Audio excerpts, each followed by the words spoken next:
আজকের পৃথিবীতে প্রায় সবকিছুরই মূল্য আছে।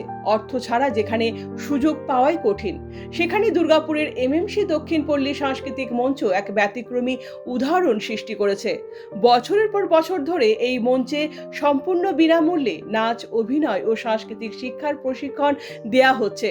শুধু প্রশিক্ষণই নয়, যোগ্য ছাত্রছাত্রীদের telefilm, short film, TV serial ও পূর্ণ দৈর্ঘ্য চলচ্চিত্রে কাজের সুযোগ করে দিতেও নিরলসভাবে কাজ করেছেন এখানকার শিক্ষক ও অভিভাবকরা।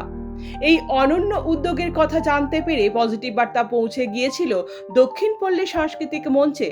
কথা বলেছিলাম মঞ্চের সভাপতি কিশোর কুমার সিং, প্রশিক্ষক শীর্ষেন্দু সরকার এবং কয়েকজন অভিভাবকের সঙ্গে। তাদের কথায় উঠে এলো একটাই বার্তা, এখানে প্রতিভায় আসল পরিচয়, অর্থ নয়। সবাইয়ের কথা শোনার পর সত্যিই মনে হলো নিঃস্বার্থ মানুষ আজও আছেন বলেই সমাজে মানবিকতা ও সৌন্দর্য বেঁচে আছে। এখানে ধনী গরিবের কোনো বিভেদ নেই। যে কেউ নিজের প্রতিভা ও ইচ্ছা শক্তি নিয়ে এসে সম্পূর্ণ বিনামূল্যে সাংস্কৃতিক শিক্ষার সুযোগ পেতে পারে। পজিটিভ বার্তার পক্ষ থেকে দক্ষিণ পল্লী সাংস্কৃতিক মঞ্চের সকল শিক্ষক, সংগঠক ও অভিভাবকদের জানায় আন্তরিক কুর্নিশ।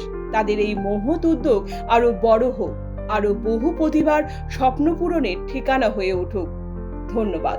যত ক্রেতানি শয়তানি সবে ফাঁক ও মন্ত্রী মশাই, ষড়যন্ত্রী মশাই ফেরাক।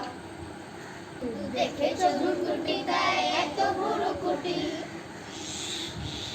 দেখেছো ধুরকুর পিতায় এত বড় কুটি। ফাঁদেতে চুষিয়ে যাবে যা, ওরে ফাঁদেতে চুষিয়ে যাবে যা।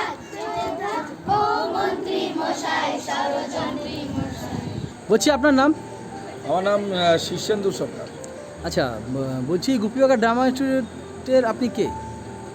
আমি এখানকার টিচার এবং একটা সাইডের কর্ণধার। আচ্ছা আচ্ছা, বলছি এখানে তো দেখলাম অনেক স্টুডেন্ট, ছোট থেকে বড় সবাই ক্লাস করে। আচ্ছা, আপনি কি এদের থেকে কোনো ফিস নেন? না, এখানে আগের গার্জিয়ানরাও বললো এবং সবাই কাছে শুনতে পেলেন, আমরা কোনো ফিস নিই না। আমরা এটাকে চ্যারিটি হিসাবে চালাই। আমরা কোনো সাপোর্টও পাই না, সাহায্যও পাই না।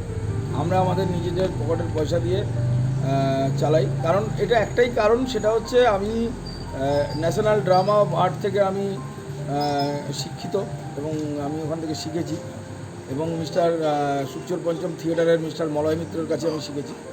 তো এবার সেই শিক্ষাটা শিখতে গেলে মোটামুটি আপনাদের এখন জমা করতে হবে 1 লক্ষ টাকা। তো আমি যেটা বুঝলাম, আমি কলকাতায় আমার কেরিয়ার তৈরি করতে পারতাম, কিন্তু আমি চিন্তা করলাম এইসব গরিব বাচ্চাদের ওইখানে গিয়ে এদের কেরিয়ার করা সম্ভব নয়।